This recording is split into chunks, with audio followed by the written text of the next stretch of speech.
రాజధాని పరిధిలో outer ring road నిర్మాణానికి అవసరానికి మించి ప్రభుత్వం బలవంతపు భూసేకరణ అడ్డుకుంటామని ఆల్ ఇండియా కిసాన్ మహాసభ అధ్యక్షులు డాక్టర్ అశోక్ తావలే స్పష్టం చేశారు. కార్పొరేట్లకు కొమ్ము కాస్తున్న ప్రధాని మోదీ తీరుకు రాష్ట్ర ముఖ్యమంత్రి చంద్రబాబు నాయుడు వంతపాడుతున్నారని విమర్శించారు. రాజధాని ఔటర్ రింగ్ రోడ్ పరిధిలో భూములు కోల్పోతున్న రూరల్ మండల గ్రామం గుడివాడలో ఆల్ ఇండియా కిసాన్ మహాసభ అధ్యక్షులు డాక్టర్ అశోక్ తావలే ఆదివారం పర్యటించారు.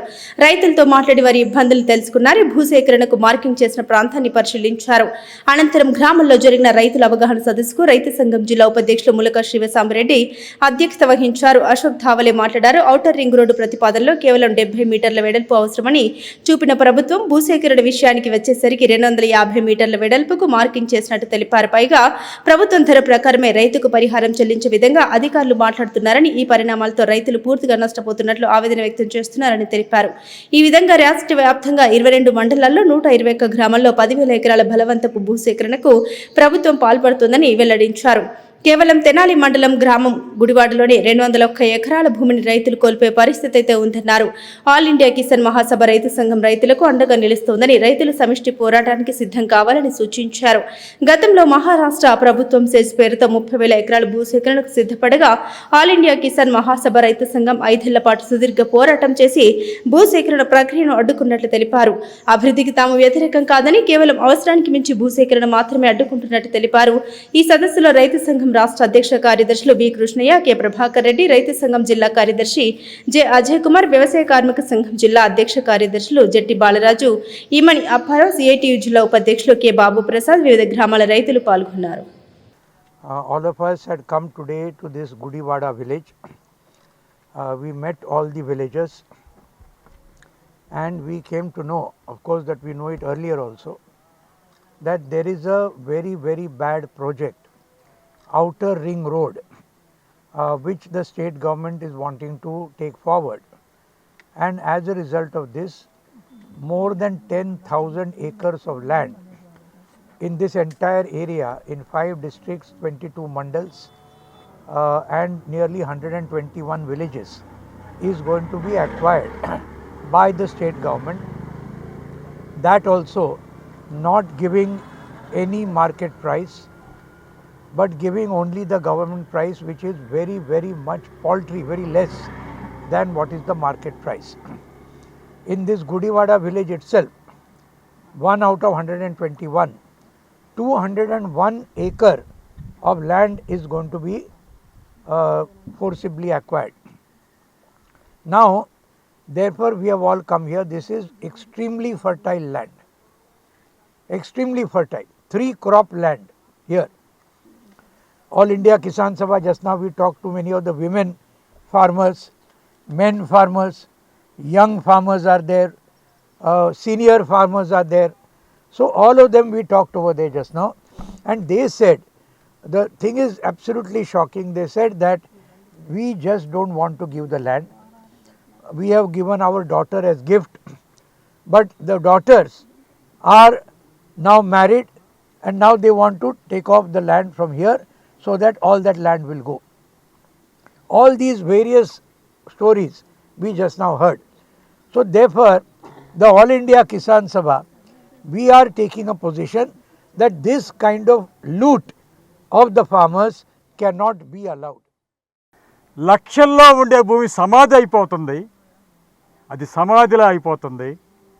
పక్కనున్న భూమికి గ్రీన్ ఫీల్డ్ హైవే కాబట్టి గోడలు కట్టబోతున్నారు, ఆ పక్కనున్న వాళ్ళకి సంతృప్తి లేకుండా పోతుంది.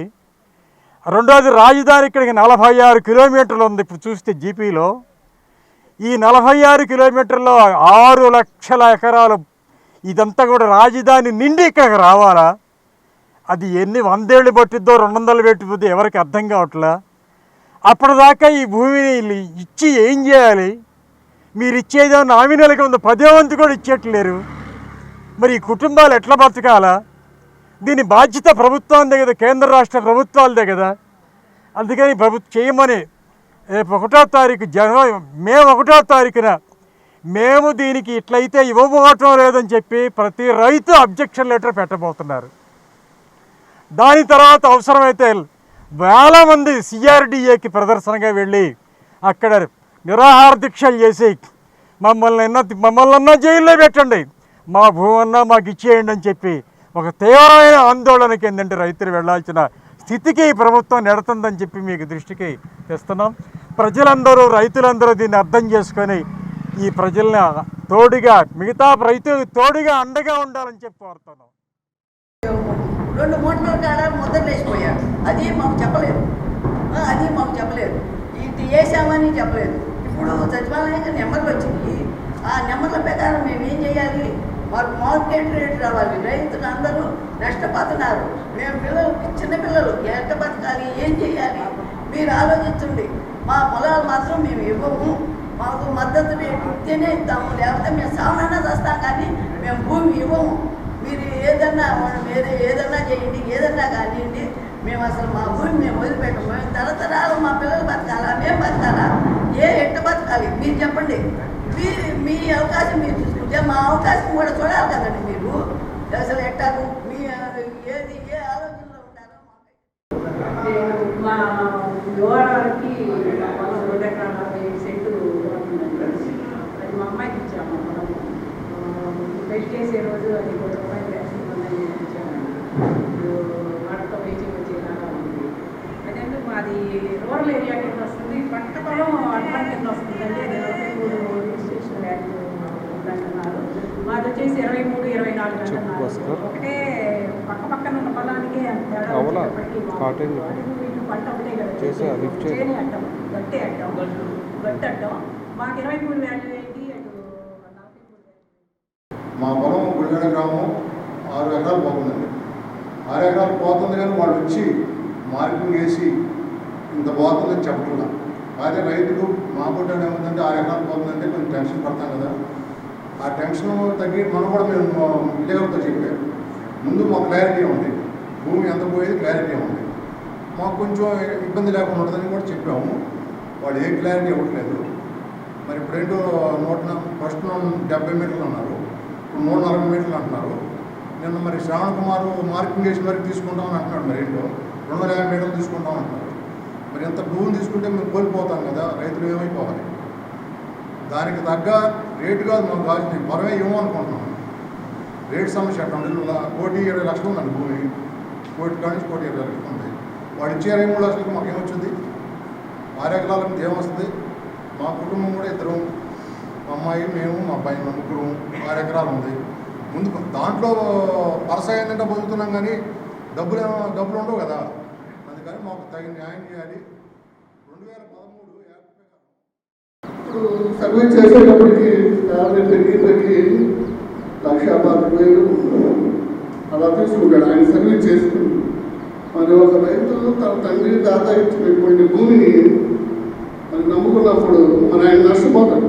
తరతరాలు వాళ్ళు పెట్టుకుని నష్టపోతున్నారు.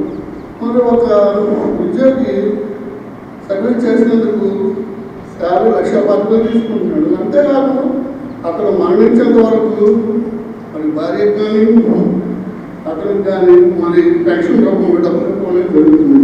మరి ఒక ఉద్యోగి పట్ల గవర్నమెంట్ అంత జాగ్రత్త తీసుకున్నప్పుడు మరి రైతు పట్ల ఎంతో